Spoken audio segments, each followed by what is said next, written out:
Hi everyone, welcome to round 8 from Dripdrop's major open campaign, and now he was facing Michael Gunn with the block pieces, which means if you lose to him you'll get shot. And this is quite an interesting story because in round 1 he should have drawn with Jamie Horton, who is about 190 ECF rate junior. Yeah, we could be screwed completely drawn ending up. And after that, I think probably because he was depressed at that, he went to pieces after that and has lost almost every game since. And so I think this is actually bottom board, this. Or one of them anyway, I think it was bottom board. And interestingly enough, in the morning, Dripdrop didn't seem to record from that game against Robertson, because he played a very awful game against Alan Fraser. He usually beat, I think he'd beaten like 10 of the last 11 games or something ridiculous. And basically because they're both from London and they both play like every weekend, and they both in minors, then they play each other all the time, as you can expect. And I think Fraser won like the first like 3 games, then Dripdrop won about 10 in a row, and then Fraser actually beat him at Harry Potter Bar in the last game, which actually caused him to withdraw as well, which is a rather amusing story. But this game was actually a rare draw between them, where Alan was 2 pawns up, and then Dripdrop thought he got a perpetual, which he didn't want to take because he wants to beat him that badly. And then Alan could have avoided it by running his king up somewhere, but chickened out and ended in a draw, which still keeps Dripdrop within a good chance of winning the event. Of course, he'd expect to beat Alan since he's beat him that many times, and he has. I'm sure this has also come down on the last 2 days of the Coleslaw Congress, well, Coldson. He's beat him twice in as many days, and both thrashings. So it shows that seems to enjoy giving Fraser a good bashing. And interestingly enough, they were actually playing next to each other in the afternoon, even though they were in completely different sections, because Alan was in some seniors events and won at boards, and that was next to the bottom board at Major Open. But anyway, that's enough waffle. Let's get on to the actual meat of the game. Mind you, the game's not very long, so at least put a bit of length in the video. Yeah, so Gunn opened with 1c4, the English opening, knight f6, g3. So we're gonna get a reverse sniper. White aims to set up a solid position with a firm grip on the d5 square by playing Bg2, knight c3, and maybe e4. e5 was played, which is one of the drawbacks of the English, because it weakens the e5 square. Bg2, Bc5, e3, knight c6, knight c3, a6, a3, d6, knight g2, Bg4, castles, and now queen d7. So Dripdrop's plan is to go for it by maybe castling long and playing h5, h3, even as a pawn sack. I mean, it wouldn't even be a pawn sack in this position because the knight's not an f3. So it's quite an interesting plan, that. It's sort of like reverse Yugoslav attack. You know, that line against the dragon, where when white plays f3, well, no f6 needed in this position because the knight can't come into g5. But yeah, white basically aims to blow black away in the h file. b4, trying to discourage queenside castling. Bishop b6, rook e1, which weakens f2, which is maybe not the best idea of that b6 bishop on that diagonal. h5, very interesting move. So plans of h4, h3, and now I think white should just play d4, because the best response to a wing attack is a response in the centre. Dripdrop can still play h4, and then maybe something like knight d5 seems to give good counterplay. So hg. There's no easy way for black to mate white with that bishop in the way. I mean, he can try queen f5 and get the queen to h5 to h2, but it's quite easy to start. We just play knight takes f6, and I won't recommend g takes f6. Well, actually, it might be best actually. G f6 to not wasting any tempos.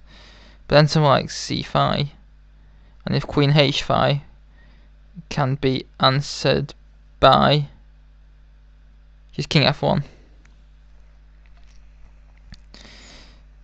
Because this, or we can play c takes. We can get away with c takes b6 actually, because it's not actually quite made. The only problem is after king f1, there's this move which is quite dangerous. Get rid of that bishop.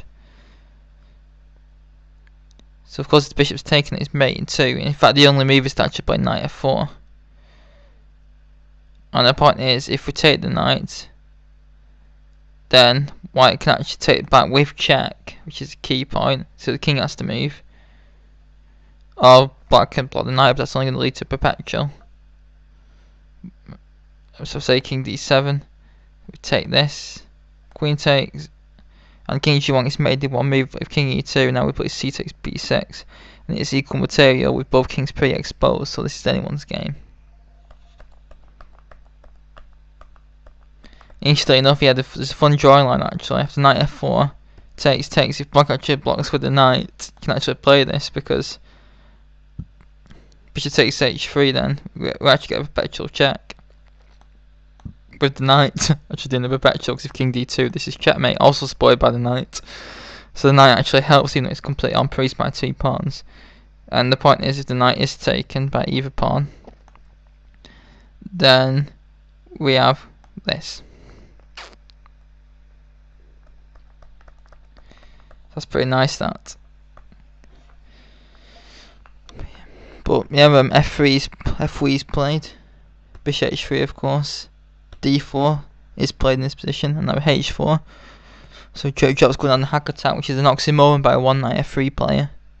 And now g4 should be played, because although the sacks do look scary, they're actually nothing, because that bishop provides a lot of resistance. Like the sacks are just complete nonsense, not even worth investigating. Now after bishop takes, king takes. Okay, you get h3 check, but that doesn't even do anything. In fact, pawn might just be a weakness in endgame, so I think that check is best saved if knight takes g4 in this position, which does look tempting. Then it is actually a draw by perpetual at this time. But of course, that's no good if you want to win.